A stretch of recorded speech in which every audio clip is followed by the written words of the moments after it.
Hello YouTube, I'm Vince White. I'm an employment attorney, and on this channel, we answer publicly posted questions from YouTube users, getting folks the answers they need from an employment attorney. Got a question here that was posted on a recent video I did, kind of unveiling a new app that we're having built to help claimants document their claims, whether they're working with our firm or with another firm. So on that video, this question was posted by YouTube user Oh My, which I think could be a reference to George Takei of Star Trek fame, and also I think Twitter fame, big on the internet, big on the Twitter, or I guess now the X. I don't know. Anyways, George Takei is famous for the tagline "Oh my," I think. So here's how the question goes. This app sounds like an amazing idea. Thank you so much, Oh My. However, does it give the impression that the employee is manufacturing a lawsuit? So the app is meant to take contemporaneous notes and get documents into your narrative and organize everything for you. So that's what Oh My is talking about. I've been told that it looks bad if you're video recording a lot of videos, for example, in the workplace, that works against your case. And then a secondary user, who is user memo 8787, said, in response, I'm not sure how enforcing illegal rights could be seen as manufacturing a lawsuit. To me, it's just like a diary in some ways. Okay, here's my thoughts on this. One, taking contemporaneous notes and storing documents and screenshots and pieces of evidence in a time-ordered, well-organized fashion in an app is not, one, the same as running around the workplace recording people. Now, two, listen, can recording people in the workplace go poorly? Sure. Yeah, if you're stuffing a camera in people's faces, one, that's probably not going to end well for you in terms of fistfights. But two, you could get fired. Like, there's a lot of job sites that have no recording policies, stuff like that.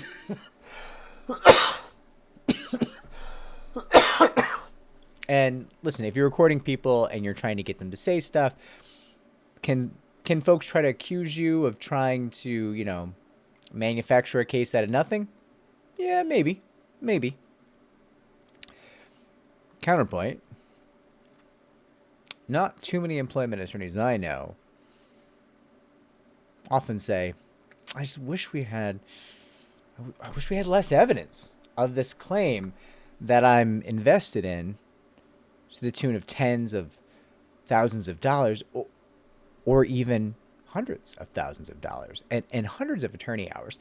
I just wish we had less evidence, and I wish that evidence was less well organized, not conveniently kept in time order to create a compelling narrative with attached documentation and data and screenshots to underpin it and create a foundation to support the narrative.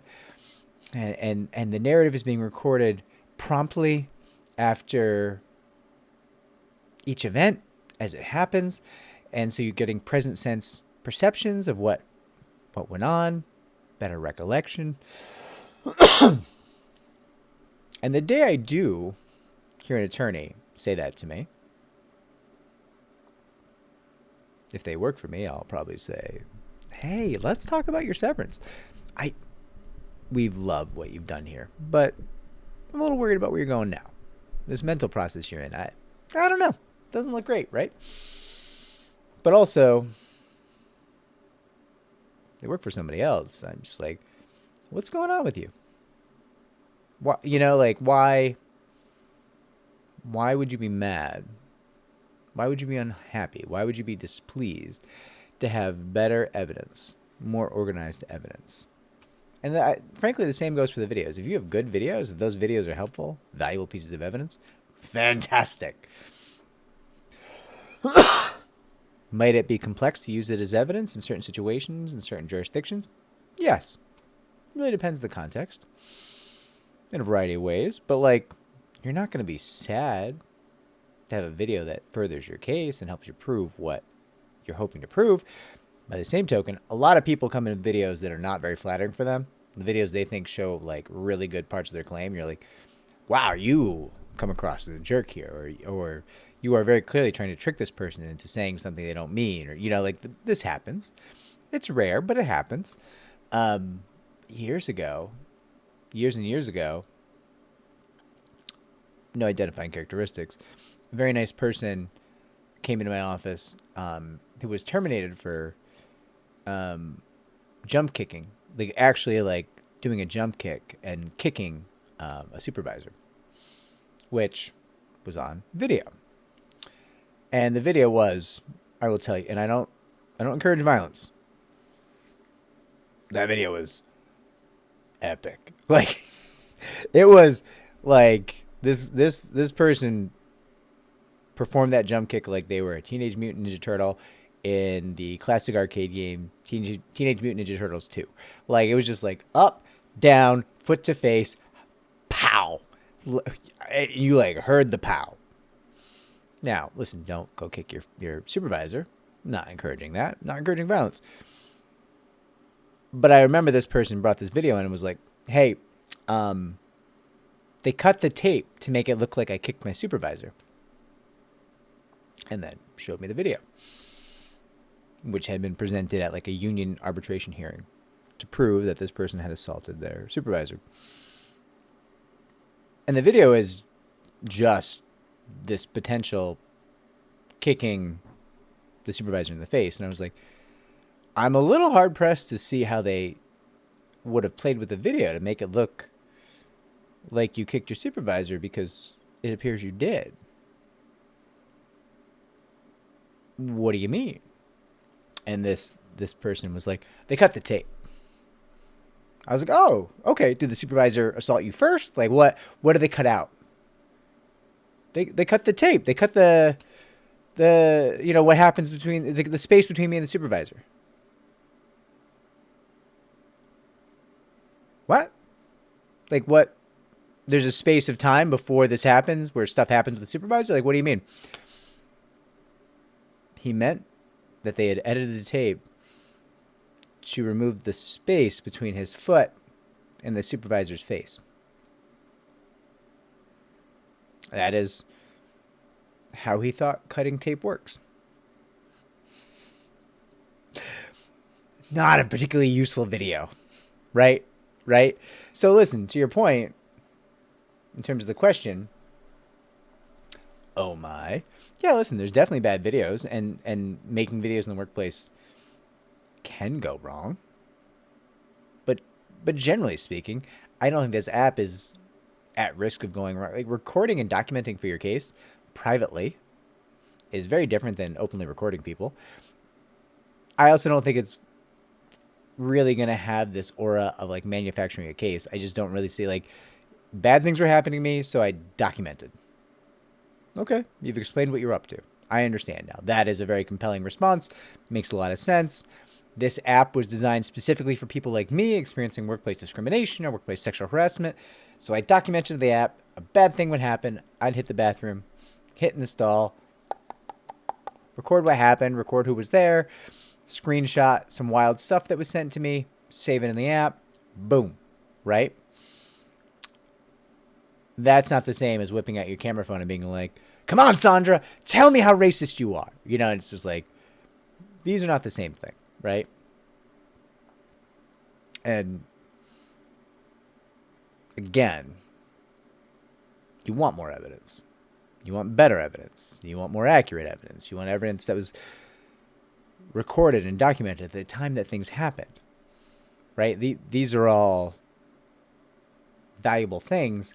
And I think that they're certainly worth it, even if there was some kind of fear that you're like going to be accused of manufacturing claims. But again, I just don't think that's realistic. So I'm not worried about this. But even if it happens, you're still better off having the evidence and dealing with this contention that you're manufacturing a case than you are to not have evidence, because they'll just be saying something else negative about your case, right? Like, you don't have evidence. They're just going to say, you don't have any evidence. There's nothing. There's no proof anything happened here. You're a liar, right? And that is a much harder argument to fight if you don't have evidence than this having of evidence. And I guess hypothetically them saying, Well, sure, you got a lot of evidence, but I think you were trying to entrap folks. You were trying to manufacture a claim here. Yeah, I didn't have to manufacture a claim because, again, let me direct you to that evidence that I brought. All the stuff that I had that proves you were doing the thing that I'm suing you for. That's why I didn't need to manufacture a claim, because you were doing the thing and all I had to do was document it, right? Like, that's a fairly easy argument to make. To me, to my mind, much easier than, okay, listen, I know I don't have evidence and it's my word against your word, but you should believe me. And I'll make that argument all day long. That's the he said, she said argument, I think goes to the plaintiff more often than not. So, like, I'm not against that. I'm not poo-pooing that argument. I'm just saying I'd rather be making the argument, I have a lot of evidence to back up my testimony that you did bad things here. That is a better place to be than, all right, I don't have a lot of evidence, but you need to believe me. Those are two different things. If you're choosing to have an evidence, to my mind, 100% of the time. Just my thought. Just my thought. Anyways, Umai and user memo 8787, thank you for your comments. Thank you for your questions. I hope this addresses the concern. I think I'm super excited about the app. I think it's going to help potentially a lot of people, and that makes me smile. And speaking of which, if this video helps a lot of people, like, subscribe, comment down below, share this channel so it can grow. Take care.